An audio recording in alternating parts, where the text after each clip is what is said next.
Bueno, queridos hermanos, buenas noches a todos. Nuevamente es una alegría estar acá hoy con esta carta a los romanos, que la verdad es una carta sumamente hermosa. Como hablamos la vez pasada, es una carta en la que Pablo muestra toda su teología, la suma teológica de Pablo.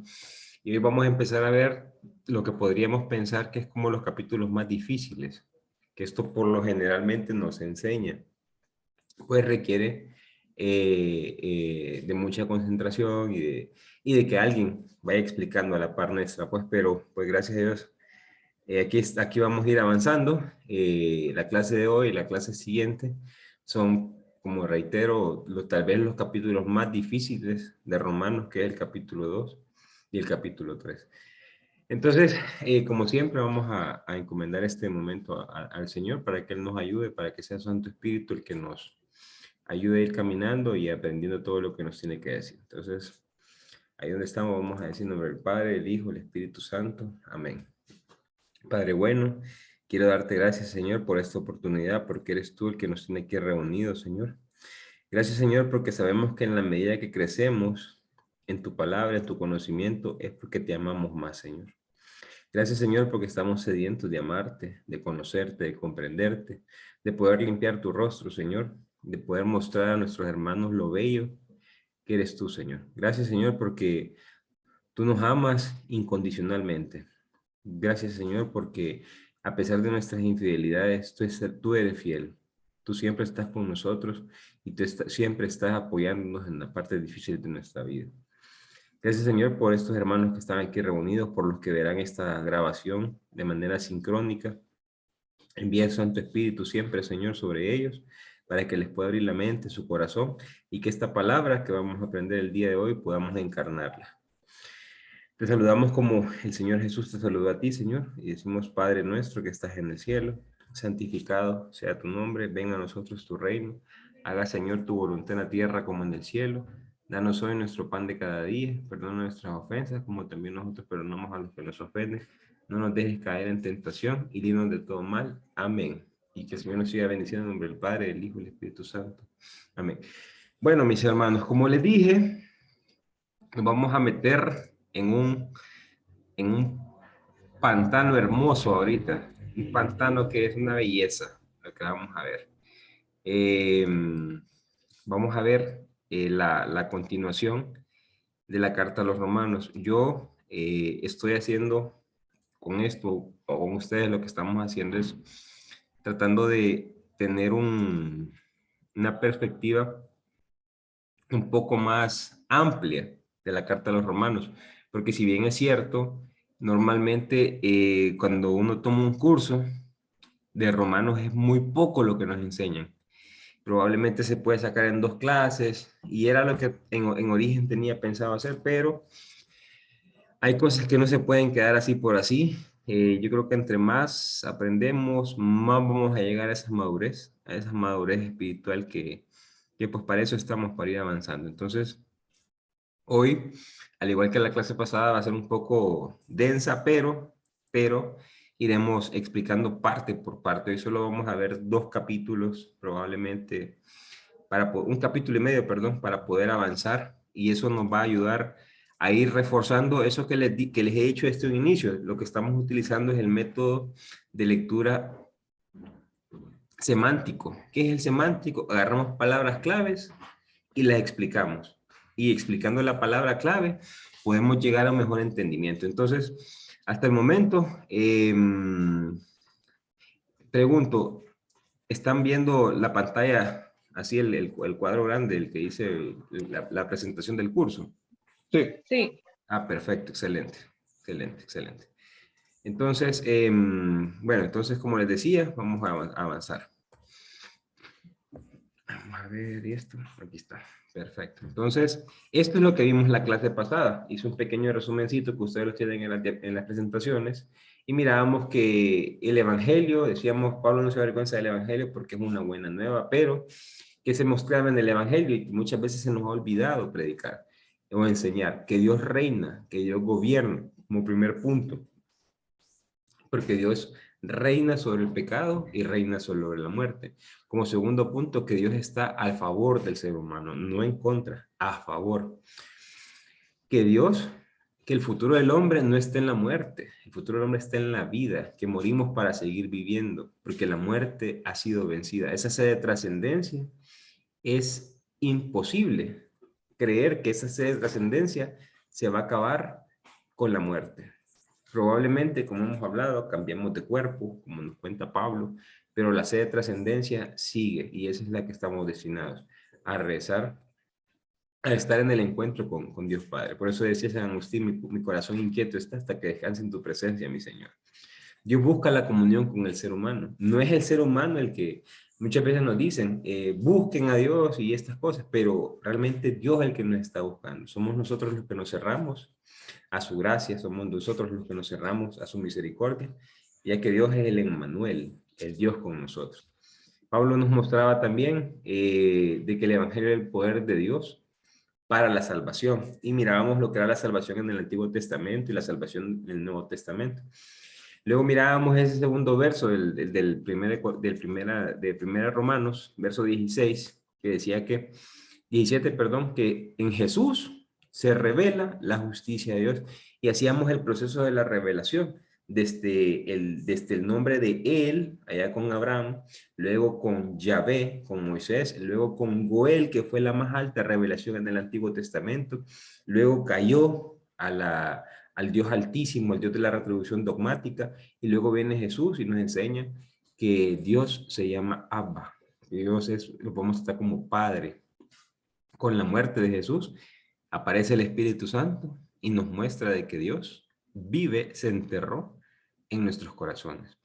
Entonces miramos esa revelación y también hablábamos de la justicia. ¿Cuál era la justicia en el Antiguo Testamento? ¿Cuál era la justicia en el Nuevo Testamento? De cómo la ley del talión, el ojo por ojo, el diente por diente, de cómo había que cumplir obras de la ley, obras de la ley, que era ser un poco más justo, para ser un poco más justo. Y eran el cumplir con preceptos, el cumplir con... Hoy vamos a ahondar un poco más en esa ley. Vamos a entender, cuando se habla de la ley, Pablo, ¿qué quiere decir de ley?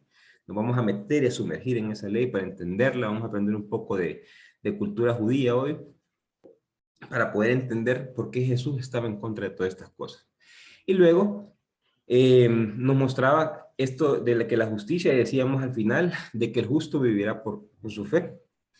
Y eso lo decíamos que venía del profeta Habacuc, para mostrar de que no solo es creer, yo les decía la fenomenología de la fe. Cuando ustedes vean en Pablo fe o creer, recuerden esa palabra, la fenomenología de la fe, que yo les decía que la fe tiene 4 dimensiones: opinión, hipótesis, certeza y entrega total. Y a la que nos invitaba el Señor y Pablo nos invitaba a la entrega total. Este es un resumen rápido de lo que vimos en la clase pasada. Entonces, vamos a ir avanzando ya con lo que nos toca la clase de hoy. Vamos a ver algo importantísimo acá, y es Romanos 1:18 al 3:20. Estas, como les reitero, son las partes más difíciles de Romanos. Pasando la clase de hoy, la próxima clase, nos fuimos, literalmente. Vamos a entender por qué Lutero se desvió, vamos a entender cuáles son esas obras, vamos a entender cuál es la gracia, el juicio, la ira, un montón de cosas. Pero primero Pablo ya ha hablado de que el Evangelio es el Evangelio de Dios en Jesucristo. Pero como Pablo se está dirigiendo a un grupo de personas en común donde hay judíos, él tiene que hacer una estrategia. Y Pablo usa, como esta es la tesis teológica de él, usa una estrategia hermosísima y la vamos a ir viendo poco a poco. Pablo, de tener al judío acá arriba, lo tiene que bajar y pegarle una pisoteada terrible. Vamos a ver una escupida que le pega a Pablo a los judíos hoy. Y uno dice, Dios mío, este man es judío y este man está haciendo estas cosas. Pero es que Pablo ya nos lo había cantado en Filipenses cuando dice, todo lo que tengo lo considero basura, dice Pablo en Filipenses. Y ojo, basura es la palabra suave. La palabra en griego es la mala palabra de estiércol. Así literalmente habla Pablo de lo que él era cuando se sentía judío. Entonces, este va a ser como la línea a seguir en estas cosas, que es de la condenación de los hombres a la salvación del creyente. Y esto se divide en dos partes.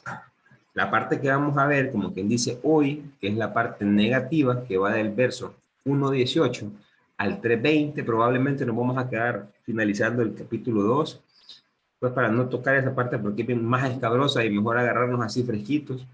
Y la segunda parte que es como en tono positivo, que es del 3.20 al 4.25, que ya nos muestra una cosa, o sea, como les digo, Pablo debe de bajar del pedestal a los judíos. La estrategia de Pablo es bajar del pedestal a los judíos. Recordemos que Pablo es judío, que Pablo en Filipenses ya nos había dicho que era judío, hijo de hebreo, fariseo, circuncidado al 8.º día, de la tribu de la tribu de la tribu de Neftalí, se me olvidó, perdón, que pertenecía a la descendencia del rey Saúl.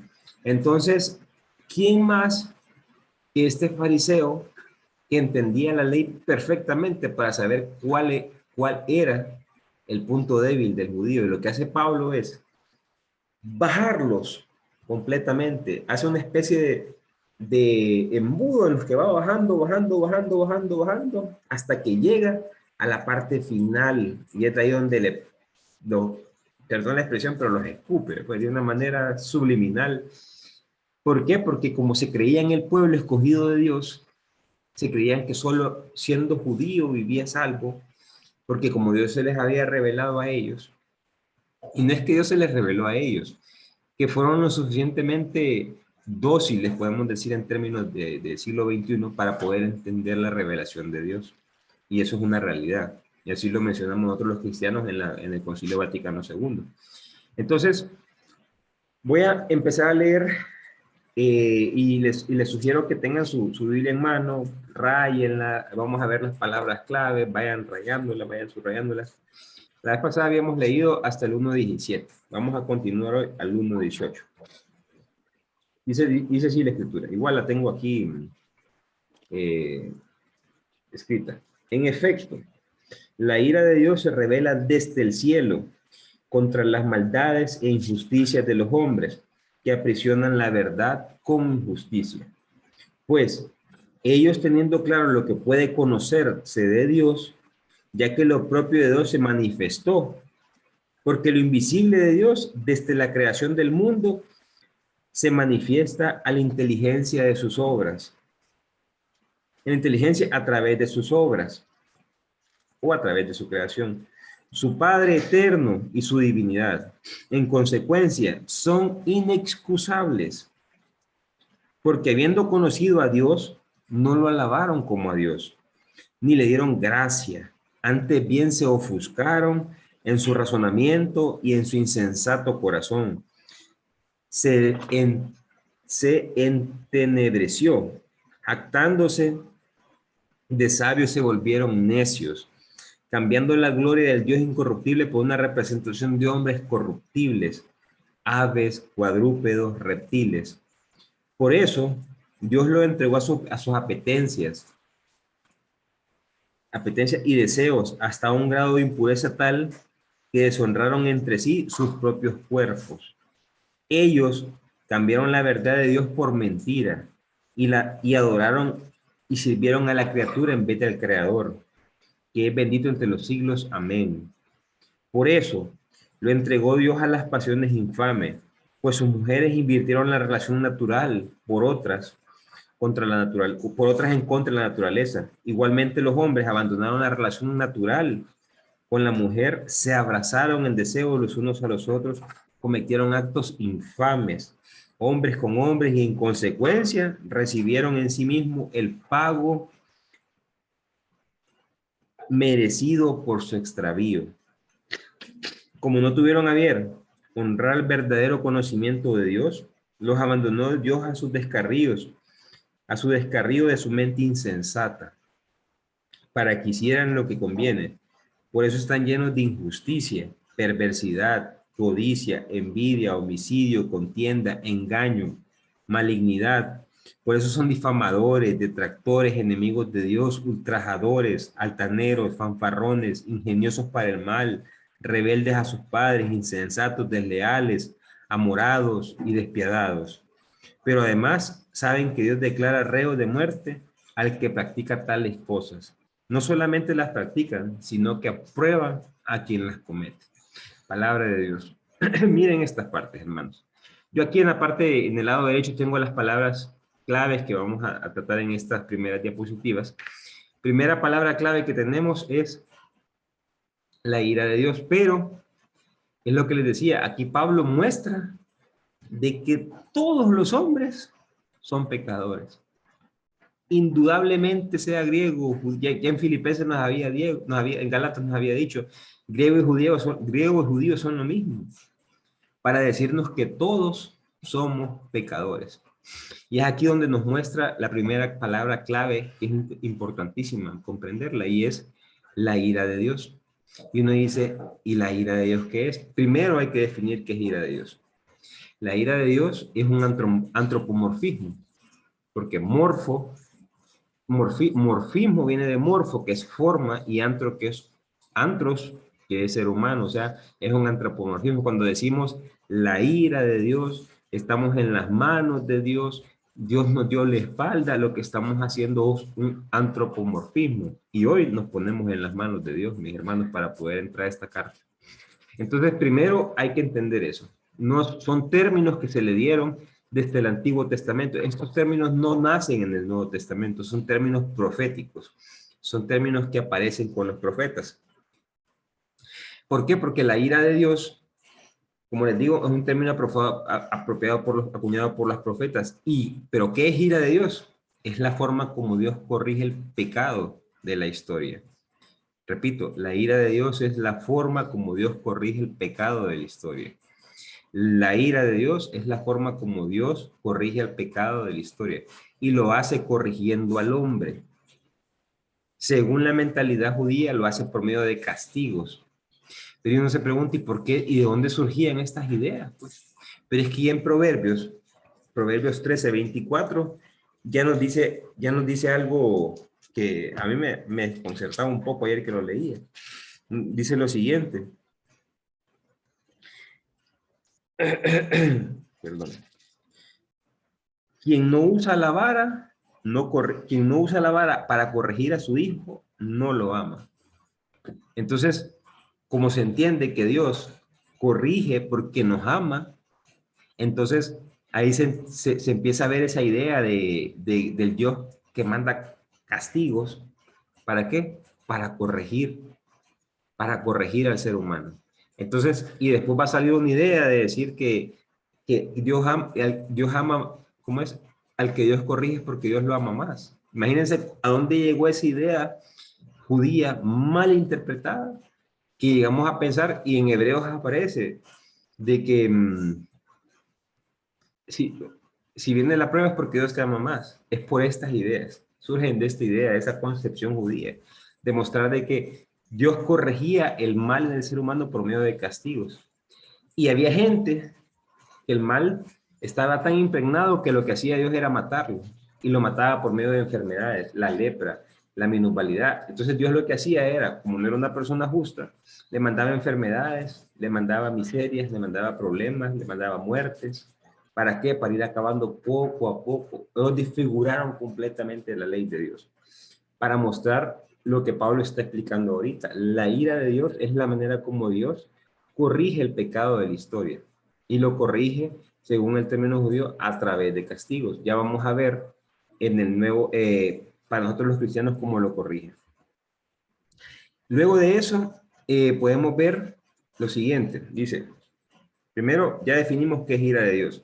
Y dice que se manifiesta desde el cielo. ¿Porque qué? En aquel tiempo se creía, como les digo, estamos en la cuestión, la retribución dogmática.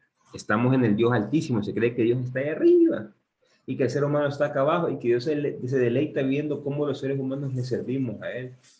Cuando realmente esa es una deformación de la revelación de Dios. Entonces dice Pablo que se muestra desde el cielo, contra toda maldad e injusticia de los hombres que aprisionan la verdad con la injusticia. ¿Qué quiere decir esto? La verdad con la injusticia es que los judíos cambiaron la idea del juicio de Dios y empezaron a decir, ¿Vamos a ser justos para Dios o vamos a cumplir la voluntad de Dios? Sí, solo sí, cumplimos con la ley, cumplimos con los preceptos, cumplimos con un montón de normas. Quien no cumple eso está en contra de la voluntad de Dios, está en contra y la ira de Dios cae sobre él. ¿Y qué es la ira de Dios? La mala tergiversación es que Dios manda castigos. Es que Dios empieza a atacar a la persona hasta que le elimina, porque en el Antiguo Testamento la única manera de eliminar el pecado era eliminando a la persona y no eliminando el pecado. Ya con Jesucristo, me da tristeza hablar de estas cosas porque yo no predico así, pero tengo que meterme a la, persona, a la explicación de Pablo para poder mostrar estas cosas. Y ustedes van a decir, Roger, no habla así. Sí, pero es que hay que hacerlo acá. Hay que explicar lo que Pablo está haciendo para poder adentrarse y entender qué es lo que está haciendo. Como se fijan, está hablando, incluso Pablo no habla así, pero tiene que hacerlo para poder llegar a los judíos.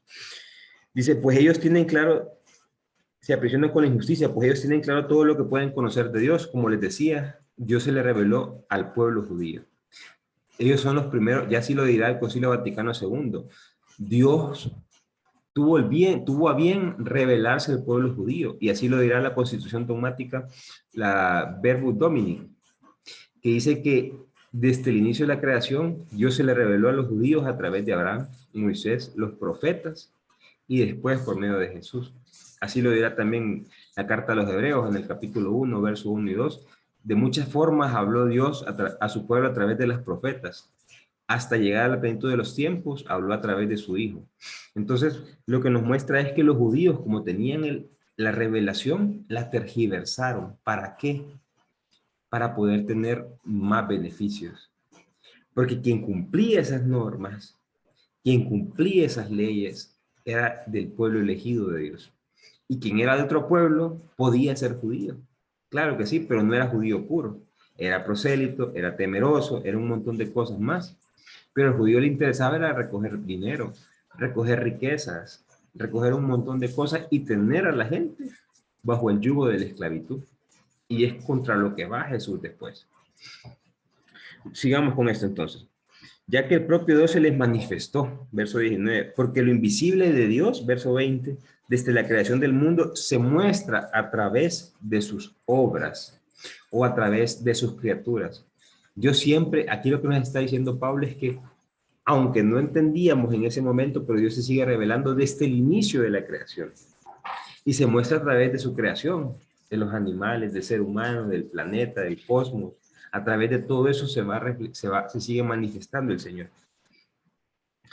Su poder eterno y su divinidad, en consecuencia, son inexcusables. Pablo les dice, ustedes no tienen excusa, porque han utilizado la revelación, han utilizado a Dios para ser injustos, para mantener sus fechorías, para mantener esa ley, para hacer esclavo al hombre. Pablo les está dando duro, aquí si ustedes se fijan. ¿De qué les sirvió la revelación? Como que diría Pablo en este momento. Si lo que han hecho es hacer hombres esclavos, han hecho hacer hombres relegados, hombres donde la ley es más importante que el ser humano. Todo esto y le dice, Pablo, ustedes no tienen excusas porque ya la conocían, porque tenemos años de tener la ley. Recordemos que Pablo está hablando desde la realidad que él es, que él era un judío. Pablo es judío. Todavía en este momento no era cristiano porque el cristianismo no había comenzado. Él era seguidor del camino, pero él era judío. Entonces Pablo tiene certeza. Es como cuando dicen, digo lo que digo porque tengo los pelos de mi ganado acá. Es porque sabe lo que está hablando. Entonces, dice Pablo, porque habiendo conocido a Dios, no lo alabaron como a Dios, ni le dieron gracias. Antes bien se ofuscaron en sus razonamientos. ¿Por qué? Porque si bien es cierto, Dios le entregó la ley al pueblo, pero como un don, y ellos lo que hicieron fue hacer un espectáculo de la ley, que ahora vamos a ver, algo sumamente grande, y fueron tan minuciosos que se olvidaron del Creador y se quedaron con la criatura, que era la ley. Era más importante cumplir la ley que tal vez Dios en el tiempo de los judíos, ¿verdad?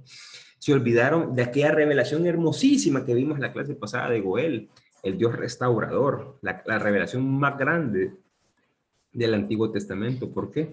Por mostrar un Dios de la retribución. Y es lo que Pablo les está reprochando. Pablo está haciendo duro, hermano. Aquí está haciendo letal, pues los está matando, pues.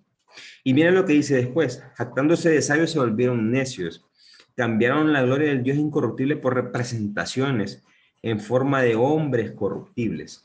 Y habla de aves, de cuadrúpedos y de reptiles. ¿Quiénes son estos?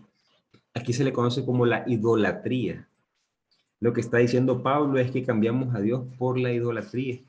Y se va a las aves como representación del Imperio Romano, la águila, recordemos, cuadrúpedos, la representación del dios cananeo, recordemos que los judíos, los israelitas vienen de Canaán, el dios cananeo Baal, y los reptiles, la serpiente, que simboliza el imperio egipcio. Recordemos, los egipcios caminan con una cobra acá. Lo que Pablo está diciendo es que se volvieron idólatras. Pero vamos a hilar un poco más fino. Y decimos, sí, pero es que estos eran en el siglo primero y nosotros ahora que nos sirven. No, no, no. Vamos a ver qué quiere decir esto. ¿Por qué? Porque vamos a explicar estos dioses a los que Pablo les está tirando, los dioses cananeos, que ya vamos a ver una relación que tiene increíble con Jesús. En los dioses cananeos existen tres dioses, que es Baal, que significa poder, el dios del poder, Astarte, que significa el dios de la fecundidad o el dios del sexo, o del prestigio, y está Mamón, que es el dios del dinero. No se preocupen, aquí los tengo. Entonces, ¿qué pasa acá? Estos eran los tres dioses por los cuales cambiaron a Dios, por la idolatría. Pero si nos vamos a las tentaciones de Jesús, ahí en Mateo, cuando le dice, si tú eres hijo de Dios, convierte esas piedras en pan. Lo que le está diciendo es, muestra tu poder. Ajá, entonces, ¿qué le está diciendo? Que cambie a Dios por Baal, por el poder. Cuando le dice, ven y tírate de esta parte alta para que los ángeles te recojan, para que vean el prestigio que tienes, para que vean que eres hijo de Dios, para que vean que todo está para ti, la riqueza. Y cuando le dice, póstrate ante mí, te daré todo lo que quieras, te daré prestigio. Jesús venció, cuando nos hablan del relato de las tentaciones, lo que nos están hablando es que Jesús venció a estos tres idólatras. La idolatría fue vencida por Jesús. ¿Cómo lo hizo? Vámonos a Mateo a leerlo. Se lo dejo de tarea, pero lo que nos está mostrando Pablo es que cambiaron a Dios por la idolatría. Y tuve que hilar un poco más fino para poder ponerlo en tiempo moderno. Continuando, dice Pablo lo siguiente, ¿va? Que avanzamos donde dice, se quedaron, verso 25, pues cambiaron la verdad de Dios por mentiras y adoraron y sirvieron a la criatura en vez del creador. Todavía, hermanos, en el tiempo presente. Y yo les quise poner unos ejemplos de criaturas acá. El cerebro humano. ¿Cuántas veces decimos, pucha, qué máquina más perfecta el cerebro? Al punto tal que lo adoramos y decimos, el cerebro es tan maravilloso y empezamos a hacer un montón de cosas y se nos olvidó quién nos dio el cerebro, que fue Dios. Nos quedamos con la criatura y no con el creador. Otra cosa, cuando uno se maravilla, cuando va a otro país y mira esos edificios o ve esos documentales y uno dice, Dios mío, llegamos a la luna, estamos por llegar a Marte, vienen los viajes extraterrestres, vienen los viajes extraplanetarios, y nos adulamos de la capacidad de crear del ser humano. Y se nos olvida que la capacidad nos la dio Dios. Nos quedamos con la criatura y no con el creador. O cuando decimos, este cuerpo es perfecto, este cuerpo es fabuloso, y empezamos a idolatrar al cuerpo. Nos quedamos con la criatura y no con el creador. ¿Por qué? Porque Dios, cuando crea la creación en el Génesis, no le pone nombre a nada? Dice el Génesis, creó la luz, creó los animales terrestres, los animales marítimos, creó el día, tantas cosas, pero nunca le puso nombre. ¿Por qué? Porque Dios creó la creación, valga la redundancia, hizo la creación con el propósito de que el hombre le ponga nombre. ¿Para qué? Para que no se postre, para que no los adore a ellos, sino que pueda tener dominio sobre ellos. Y es por eso que nos dice Pablo, se quedaron con la criatura en vez del creador. Y así nos pasa todavía a nosotros los católicos muchas veces, hermanos. Nos quedamos con santos nos quedamos con un montón de cosas, accesorios, y no vamos con el Señor. ¿Por qué? Cada quien sabrá su respuesta. Pablo llega al punto que lo bendice y dice que es bendito por los siglos de los siglos. Amén. Y luego continúa en el 26, por lo cual los entregó Dios a sus pasiones vergonzosas. Y miren lo que dice, eso es terrible lo que dice ahorita. En los versos 26 y 27, por lo cual entregó a sus pasiones vergonzosas, pues las mujeres mudaron el uso natural. O sea, ya no es mujer con hombre, sino que cambiaron el orden. Y entonces dice Pablo, pues la mujer mudaron el uso natural mudaron el uso natural en uso contra la naturaleza, e igual los varones, dejando el uso natural de la mujer, se abrazaron a la concupiscencia de unos por los otros. Los varones, los varones con los varones, cometieron torpezas y recibieron en sí el mismo pago debido a esos extravíos. Ojo, Pablo no está condenando a la persona, Pablo condena a la homosexualidad. ¿Por qué? Porque hemos creído, hermanos, que destruyendo, imagínense qué terrible es el mundo, no el mundo, nosotros, hemos creído que destruyendo a la persona, destruimos al creador. Y ustedes me dicen, ¿y cómo es esto, Robert? Creando anarquía, creando caos. Creemos que destruyendo a la persona se acaba el orden. Queremos destruir el orden natural de las cosas. Y lo hacemos destruyendo a la persona. Por eso el aborto, por eso la eutanasia, por eso la homosexualidad, las drogas, lo que hacen es destruir al ser humano. Lastimosamente, estas acciones no solo afectan a las personas, afectan al mundo total, a la sociedad. ¿Por qué? Porque la van destruyendo. Y es lo que Pablo está diciendo. Pero mira lo que dice Pablo. Dios no ha mandado esto. Cometieron torpezas, dice Pablo, y recibieron en sí el mismo pago por su extravío. O sea, a todas nuestras acciones hay una consecuencia. Dios no manda las consecuencias. ¿Cuáles son las consecuencias para ellos? Probablemente enfermedades venéreas, enfermedades de transmisión sexual, perdón, eh, no pueden tener familia, discriminaciones, pero han sido ellos, ha sido la homosexualidad como tal, la que se ha encargado de poder de tener ese tipo de consecuencias. Pues. Entonces Pablo les dice, ustedes reciben lo que siembran, así literal, ustedes reciben lo que siembran. Y puesto, no procuraron conocer a Dios, como dice en el verso 18. ¿Por qué? Porque esta gente, hermanos, cuando les dice, hablemos de Dios, lo que menos quieren es hablar de Dios. No me toque ese tema, no me interesa. Allá déjenlo, no me van a hablar con esas cosas. Prueben y verán, es terrible. Es terrible, son pocos y contados los que sí quieren hablar de Dios. Entonces Pablo les dice, imagínense esto, lo que está hablando Pablo del año 58 después de Cristo. Estamos en el 2022 y estamos viviendo lo mismito. Por eso les decía la clase pasada, esta es una carta de actualidad. Dice, y como no procuraron en el conocer de Dios, Dios los entregó y reprobó a su sentir, o sea, los dejó. Dios, si no se quieren salvar, como les dije la vez pasada, el que te creó no te salvará sin ti. Entonces, esos acciones los llevan a cometer torpezas, a llenarse de toda injusticia, de malicia, de avaricia. Y miren todas las torpezas que comete el ser humano. Esos son lo que se puede decir como los pecados capitales. Pablo lo dice.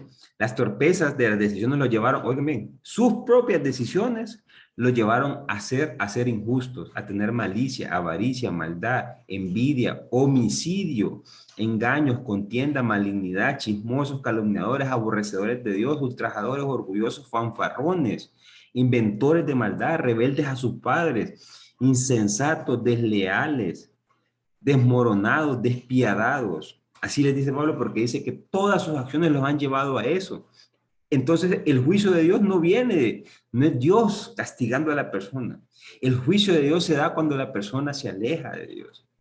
La persona que se aleja de Dios, la persona que se aleja del amor, lo que le espera son estas cosas. Lastimosamente afectan a la sociedad y no solo a una persona. Y eso es lo que Pablo les está diciendo acá. Aquí vemos entre la lista, en el verso 29 y 31, la lista de pecados. Pecados que condenan al ser humano. Los que llevan a la destrucción. Pero no, y ojo, que Pablo acá dice, pero no solo para los judíos, dice, sino para todos. Aquí nos está hablando que todos somos pecadores. Y que los mismos que pasamos unos pasan nosotros. Pero que Pablo hace referencia en un pecado esencial y es la codicia. Ojo, quiero una lista y ahí está la codicia, por acá está. Pero lo que dice Pablo es que la codicia es la que nos hace ir más allá. Por ejemplo, tenemos poder, queremos más poder. Tenemos riqueza, queremos más riqueza. Tenemos prestigio, queremos más prestigio. Tenemos sexo, tenemos más sexo. Imagínense una persona con todos estos demonios. Terrible, ¿verdad? Y nosotros los elegimos como presidentes. A esas personas, imaginen, pónganse a pensar. Es terrible realmente. Y esto, como les reitero, es una carta muy cotidiana. Y Pablo les está hablando así de fuerte a los judíos. Y les está diciendo, somos un solo pueblo de Dios. Aquí no hay uno más alto que otro. Al punto tal que lo baja y le dice, pecadores somos todos. Pero ya lo baja, ahora viene la siguiente forma, como Pablo lo va tratando ahora. Ahora vamos a ir al capítulo 2, en los versos del 1 al 29, que es la segunda parte de este texto, y es en la cual nos muestra algo bien espectacular.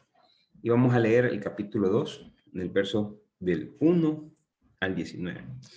Por eso, tú que juzgas, dice Pablo, ojo, nos está hablando a nosotros, cuando nos ponemos del lado del juicio de Dios, que queremos juzgar a la demás gente, que queremos juzgar a la gente que no hace las cosas que yo hago, que queremos juzgar a la gente porque no hace o no dice o no trabaja como yo hago, o porque para mí esa es una percepción de que está haciendo mal, yo me pongo a criticarlo.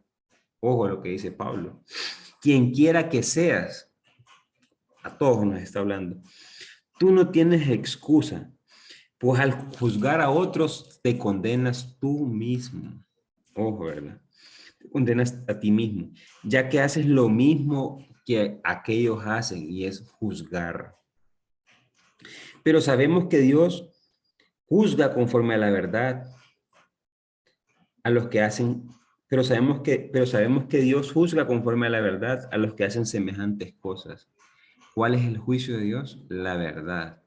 ¿Cuál es el juicio de Dios? El amor. ¿Cuál es el juicio de Dios? La misericordia. Y eso es lo que les está reprochando Pablo, porque les dice, el juicio de Dios es todas estas cosas y ustedes lo que hacen es tergiversarlo, cambiarlo, ponerle cargas y hacer un montón de cosas con el hermano. Pero sabemos, y dice el verso 3, y si tú, que juzgas a los que cometen tales cosas, haces lo mismo que ellos, ¿piensas que vas a escapar del juicio de Dios? Le dice Pablo. Ojo, ¿verdad? Pablo les está diciendo, ustedes que juzgan, ustedes que dicen, aquel que roba, aquel que le cambia el kilo, aquel que no cumple la ley, y ustedes hacen lo mismo, le dice Pablo. Recordemos que Pablo es judío y conoce cómo los judíos torcían la ley para poder disque ser justos pecando. Entonces Pablo les habla de esta bandera y le dice, ¿podrán escapar del juicio de Dios? Pablo nos pone otra palabra clave y es juicio de Dios. Juicio de Dios, hermanos, es, como les dije, un juicio de bondad, de tolerancia, de paciencia, todo con el objetivo de llamar a la conversión. Todo el objetivo de Dios es llamar a la conversión, porque el objetivo de Dios no es condenar a nadie, sino salvarlo. A mí me duele cuando escucho hermanos católicos decir, solo en la iglesia católica está la salvación. Solo los que hacemos esto estamos salvados. Solo los que hacemos lo otro y nos hemos salvado y los demás están pobrecitos. Yo tuve una clase en la vez pasada que una maestra de maestría dijo que le daba tristeza en su corazón que las personas que no comulgaban se iban al infierno y que ella le dolía tanto. Yo dije, Dios mío, está loca esta señora, dije yo. Pero es terrible a lo que hemos llegado. Por eso muchas veces decía Manuel Tenjo cuando me daba las clases, decía que muchas veces los cristianos somos bien judíos y nos comportamos bien judíos. Y se nos olvida que Dios no juzga a nadie y en vez de Dios nos ponemos en el juicio de Dios, a juzgar a la gente y a ponerle cargas y a ponerle un montón de cosas. Y es aquí lo que dice Pablo, que Pablo dice que el ser humano se condena por su idolatría, en el pecado más grande que es la codicia, lo que acabamos de explicar hace un momento. Entonces, ¿cuál es el juicio de Dios en términos generales? Es el momento en el que Dios manifiesta su ira. Y ya vimos cuál es la ira de Dios. Juicio de Dios, dos puntos, el momento en el que Dios manifiesta su ira.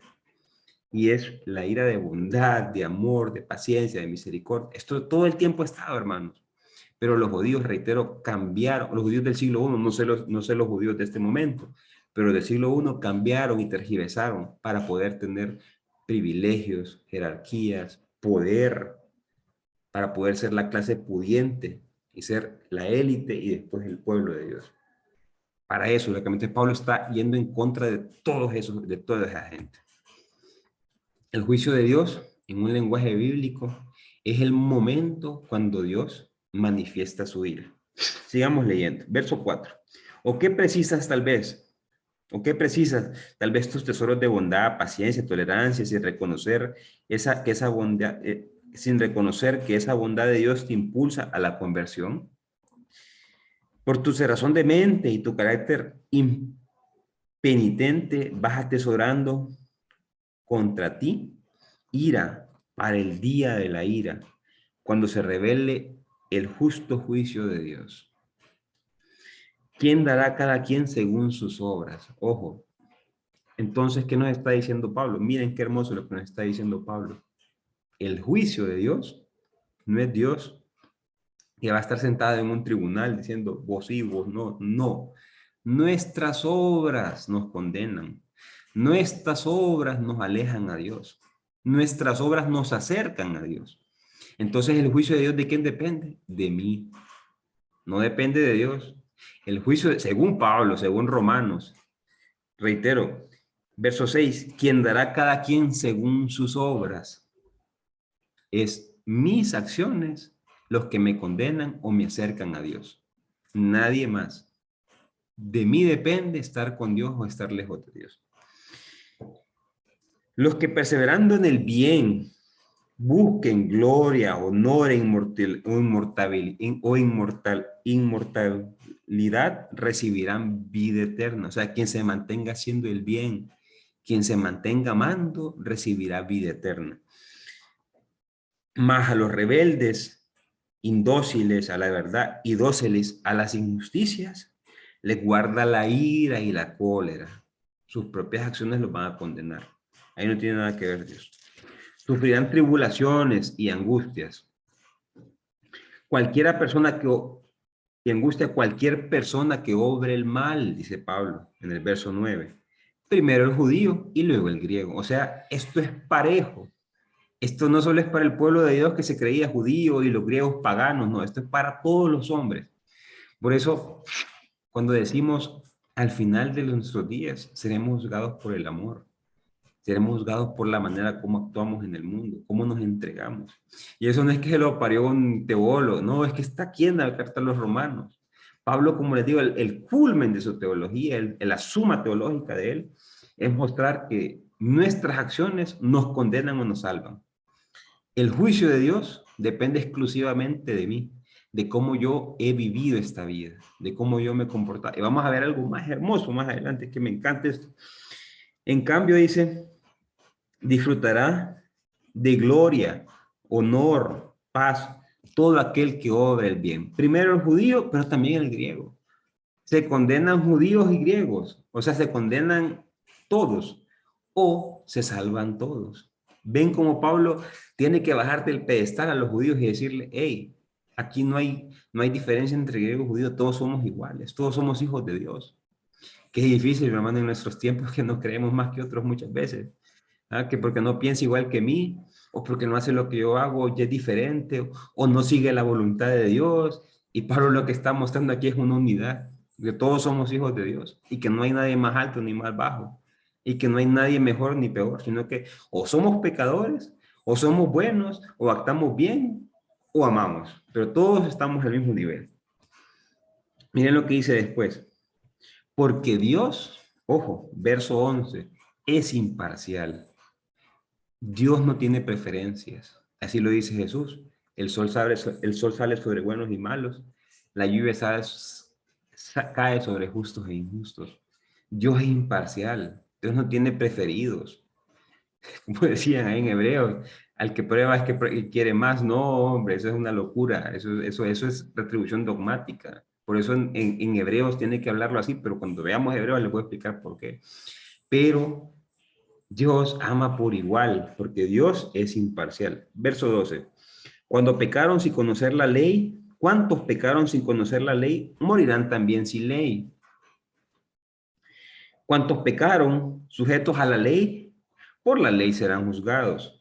Y es que Dios no considera justos a los que obedecen la ley, sino quien la cumple.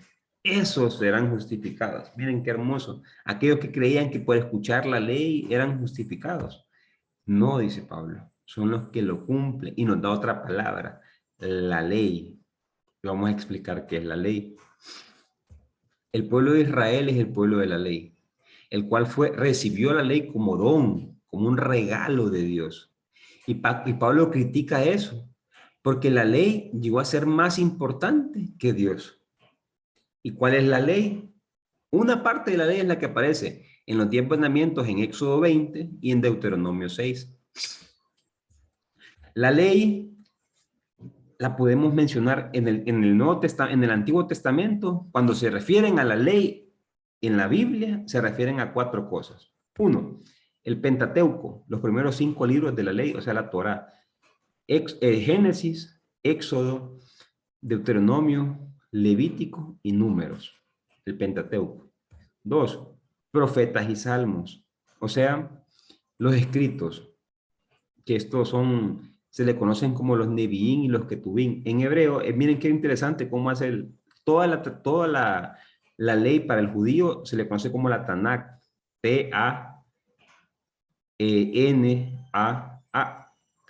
Tanakh, T-A-N-A-K. Si quitamos las dos A, las dos vocales, nos queda T, N, K. T viene de Torah, N de Neviín, que son los profetas, y K de Ketubín, que son los escritos. Entonces, lo que hacen es que a las 3 vocales a las 3 consonantes le colocan 2 vocales, entonces le conocen como la Tanakh. Pero viene de ahí, por eso Jesús dice, yo no vine a abolir la ley ni los profetas. Jesús lo que dice es, yo no vine a abolir el Antiguo Testamento. Cuando en el relato simbólico de la transfiguración aparece Jesús con Elías y con Moisés, lo que nos está mostrando es que Jesús se está encontrando con la ley, con la Tanakh, la ley y los profetas, donde le muestran la gloria, pero antes de llegar a la gloria tiene que pasar por el sufrimiento. Ese es el relato de la transfiguración, eso es lo que muestra, es el encuentro en el cual Jesús entiende que el Antiguo Testamento habla de él. Otro, la revelación de Moisés, o sea, los 10 mandamientos. Y la cuarta, el régimen religioso del antiguo Israel, de la antigua alianza. ¿Cuál era ese? Ya les expliqué los primeros 3. ¿Cuál era el régimen religioso de la antigua alianza? Primero, lo que hicieron estos brothers fue meterle 6, aparte de los 10 mandamientos, a cada mandamiento empezaron a ver, puede hacer esto, puede hacer lo otro. Empezaron a hacer como 613 preceptos. ¿Saben a qué se parece esto? Al Catecismo de la Iglesia Católica, por eso le puse ahí CCI. ¿Por qué? Porque usted va al primer mandamiento y va a ver los preceptos al Catecismo de la Iglesia Católica. 613 preceptos. Aparte de eso, no les bastó. Y separaron la Mishnah. La Mishnah es la enseñanza. De un texto lo expandieron con enseñanza, explicando un poco de cómo vivir, de cómo hacer las cosas, consejos prácticos. Aparte de eso, no les bastó la Mishnah. Y se inventan el Talmud. 2 Talmud, el de Babilonia y el palestino. Esto entre el siglo 3 antes de Cristo y el siglo siglo 4 después de Cristo, todo ese proceso. En el Talmud, y tampoco les bastó, y se armaron la Haggadah, que son ampliaciones de las tradiciones. Esta es parte, la Haggadah y el Halakha son parte del Talmud. La Haggadah son más que todo tradiciones que se recolectaron tanto en Babilonia, en el proceso del destierro, como en la parte de la formación de Palestina. Y la Halakha, que son ampliación de los preceptos. ¿Qué quiero decirles con todo esto? Por ejemplo, si uno de los mandamientos es el Shema Israel, entonces uno de los preceptos dice, te lo grabarás en la mente y lo andarás por acá y lo recitarás de noche y de mañana. Entonces dice, ¿y cómo se lo va a grabar en la mente? Entonces viene el Talmud y dice, lo que harán serán las filacterias. ¿Se acuerdan cuando vimos el Nuevo Testamento? Se ponen unas cajitas con un manuscrito acá adentro que dice Shema Israel, Adonai, Elohim, todo eso. Para que cuando lo vean aquí es porque él anda pensando en Dios. Y a veces se los ponían aquí para decir que él anda actuando como Dios. Y Jesús critica eso, porque dice, ensanchan sus mantos, engrandecen sus filacterias, para mostrar que eran, ¿por qué qué? Porque lo que hacía eso era ver, ese hombre es justo, miren, ese hombre cómo cumple la voluntad de Dios. Pero, ¿qué pasaba? Pero eso no les bastaba. Y se iban después a la jalaca y lo que decían es, ok, pero dice que lo repetirás de noche y de mañana antes de dormirte. Ay, si me dormí a las 2 de la mañana. Entonces la jalaca decía, ok, si te duermes a las 2 de la mañana tienes que orarlo y te levantas a las 6 y lo vuelves a hacer. Eran tan exquisitos en la ley que no se les podía pasar nadita.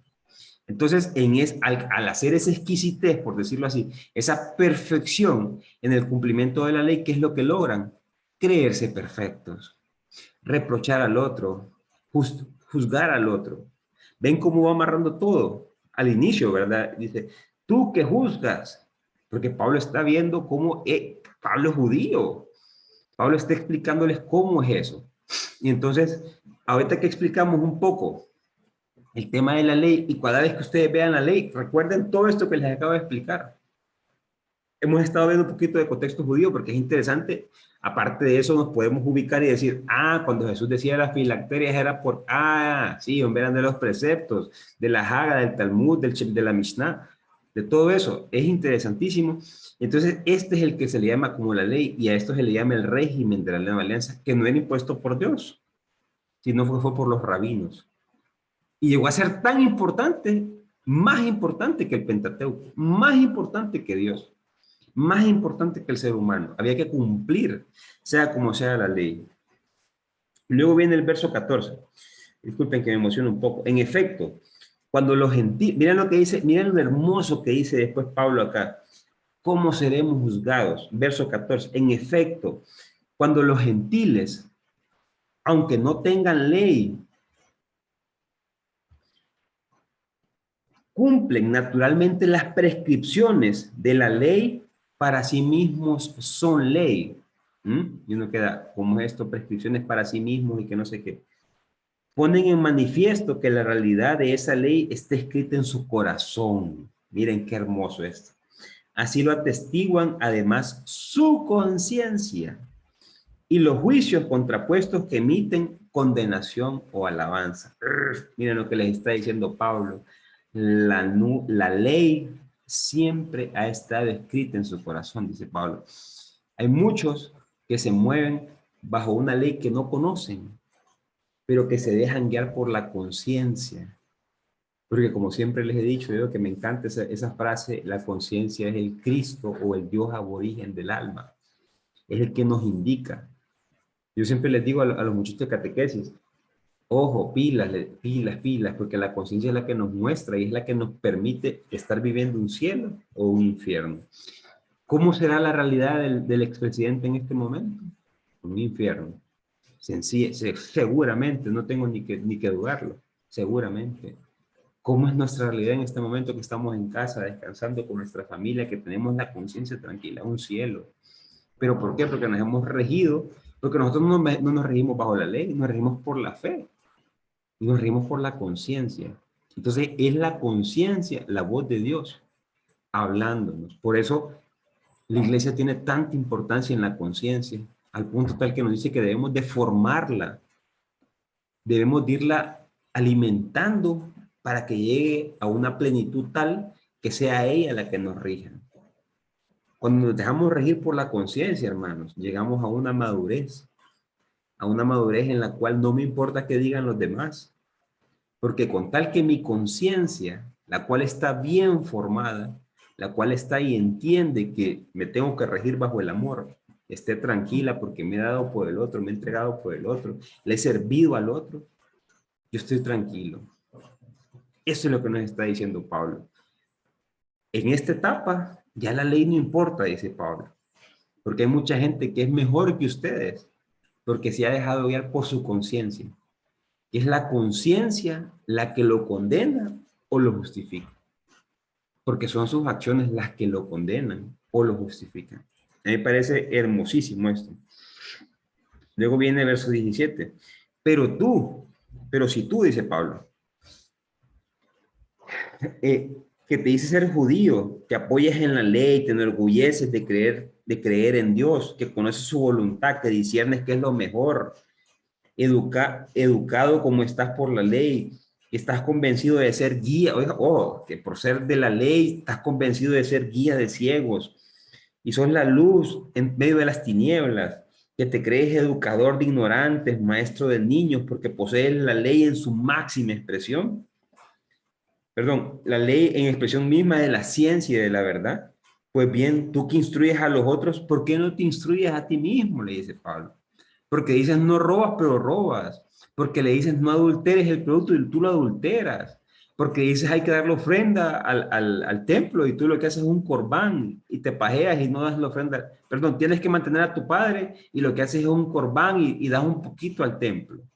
Entonces Pablo les está dando duro. Predicas, no, le dice, no robas y robas, prohíbes adulterio y adulteras, aborreces ídolos y saqueas sus templos. ¿Por qué? Porque él estaba en contra, los judíos estaban en contra esto me da risa, estaban en contra de los dioses de las otras tribus. Ah, pero eran lindos para ir a saquearlas, para quedarse con sus tesoros, para llevarlos a su templo. Entonces Pablo conoce toda esta realidad y les está tirando en la cara. Imagínense qué bofetada la que les está dando. Tú que te glorías en la ley, deshonras a Dios transgrediéndola. Ojo, porque como dice la Escritura, en nombre de Dios, por vuestra causa, el nombre de Dios es blasfemado. Al día de hoy, hermanos. Eso se le hablaba al judío en aquel tiempo. Nosotros los cristianos blasfemamos en nombre de Dios cuando mostramos un Dios castigador, cuando mostramos un Dios que manda enfermedades, cuando mostramos un Dios que manda crisis, que manda cruces, que manda pruebas, que no es un Dios que es misericordia, sino que hay que cumplir un montón de preceptos, leyes para poder que Él se fije en mí. Nosotros blasfemamos. Concilio Vaticano II dice, en Lumen Gentium, cuando habla de los no creyentes, somos los cristianos responsables de la mayoría, de una gran cantidad de ateos, dice, por nuestro mal testimonio. Gente que cumple toditos los preceptos de la iglesia, pero cuando trata a sus empleados es una basura completamente. Se contradice con todo lo que hace. Su testimonio es pésimo. Entonces blasfemamos contra Dios. Por eso yo siempre he dicho, ser cristiano no es comida trompudo. Hay que hacer las cosas correctamente todo el tiempo. ¿Por qué? Porque si no estamos blasfemando contra el nombre de Dios. ¿Y qué es la que hace la gente? No, yo como ese no quiero ser. Si ese sigue a Dios, yo no quiero ser como ese. Ah, que se la tira de arroz con leche, pero es un desastre. Que es tóxico el ambiente de trabajo. Esos son los que blasfeman contra Dios. Y hoy es muy común estas cosas. Decía en uno de los videos que le mandé hace poco, que hablaba el padre, el doctor Andrés Torres Queiruga, decía que en Europa la mayor cantidad de ateos es por el mal testimonio cristiano. Imagínense lo que está diciendo. Y Concilio Vaticano lo remarca, diciendo que nuestro mal testimonio hace que blasfemen contra Dios. Miren, hermanos, esto es delicado. Y gracias a Dios que estamos aprendiendo, estudiando esta carta y adentrándonos a este mundo para poder presentar la verdadera cara de Dios, que es un Dios amor, un Dios que se entrega completamente. Hermanos, y es tanto que cuando uno quiere mostrar esta cara de Dios, siempre choca con un montón de gente que le molesta que uno hable así. Incluso hermanos de los propios ministerios, les molesta que uno hable así. Pero bueno, si a Pablo lo recriminaron, ¿quién soy yo para que no lo recrimine? Luego dice así, verso 25. Ya Pablo, acá en estos versos nos está mostrando lo que les decía. Esta carta es bien utilizada para ecumenismo. Ojo, aunque fue una de las principales armas que utilizó Lutero para decir la reforma, en la otra clase vamos a adentrar un poco más en cuál fue la confusión de Lutero, pero es que Lutero realmente cuando lee la carta de los romanos y lee Gálatas le entiende, porque Lutero traduce del griego al alemán. Y cuando traduce del griego al alemán hay unas confusiones que él tiene, pero ciertamente en el tiempo de Lutero la iglesia alemana necesitaba dinero. Y lo que hicieron fue empezar a vender indulgencias. Entonces a Lutero no le pareció esto. Una entre muchas cosas más. Eso pueden leerlas en las 95 tesis que él tiene. Pero si esta carta sirvió para la reforma, la iglesia se ha dado cuenta que esta carta es una herramienta para poder hablar en un diálogo interreligioso, porque si hemos visto, acá nos pone el mismo lugar a todos. Hoy podríamos decir el budista, el cristiano, el judío, el islamita, el shintoísta, el de la nueva era, todos somos hijos de Dios. Todos estamos al mismo nivel, usando las palabras de Pablo el día de hoy. Y lo que nos rige hoy es la conciencia, es el amor, porque si hay algo, hermanos, en las religiones, he tenido la oportunidad de sacar un curso de las religiones, la ética de todas las religiones es la misma. Los valores de todas las religiones son los mismos. Esos no cambian, lo que cambian es doctrinas, creencias, ritos y esas cosas. Pero los valores casi siempre es lo mismo. ¿Por qué nos quiere decir eso? ¿Quién nos quiere entender lo que Pablo está hablando en este momento? Pablo, en esta parte del 17 al 29, lo que les decía, lo llama pecador al judío. Y Pablo muestra que la salvación es para todos, judíos, cristianos, creyentes, no creyentes, siempre y cuando se actúe bajo la conciencia, que es la voz de Dios que nos dice cómo actuar y actuar en lo referente al amor. Así lo dice el Concilio Vaticano II. Miren lo que dice el Concilio Vaticano II en la Constitución Dogmática Gaudium et Spes. En todas las culturas hay que descubrir las semillas del verbo, las semillas del amor. Todas las culturas, dentro de sus ideales, es encontrar el amor, es ser feliz, es que la persona pueda realizarse. Decía un amigo, bueno, un maestro, que si la religión no sirve para que el hombre sea feliz, no sirve como religión. Que si la religión no hace que el hombre se plenifique, no sirve como religión. Y es lo que Jesús hizo en el primer siglo. Jesús nos muestra de que el ser humano está, que Dios está a favor del hombre, de que Dios está para que el hombre se salve todo, pero son nuestras acciones las que nos condenan.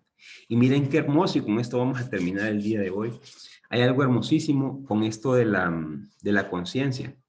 Pablo, y ya lo leímos cuando yo les hablaba de las virtudes de ser cristiano, Pablo en la segunda carta a los Corintios, en el verso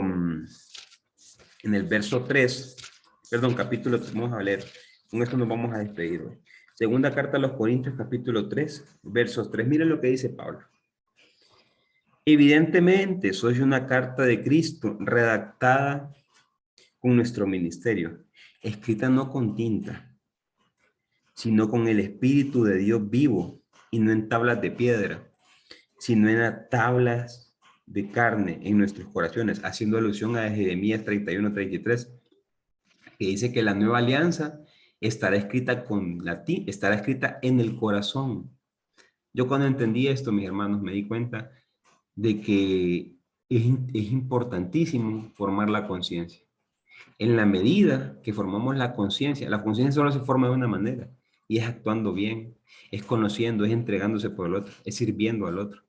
Porque en la medida que logramos formar la conciencia, es ella la que nos va a regir, y ahí no hay ley, ahí está la ley del Espíritu Santo. Romanos 5:5, lo vamos a ver más adelante. El amor de Dios derramado en nuestros corazones se llama Espíritu Santo. ¿Usted quiere saber cómo se llama? ¿Cuál es el nuevo nombre de Dios? Es amor.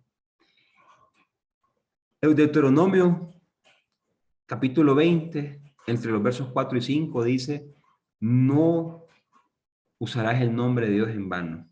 Si usamos al siglo XXI, ¿qué es no usar el nombre de Dios en vano? No amar. Es no entregarse por el otro, es no servirle al otro, es acumular riquezas para mí solo, es no compartir lo que tengo con los demás.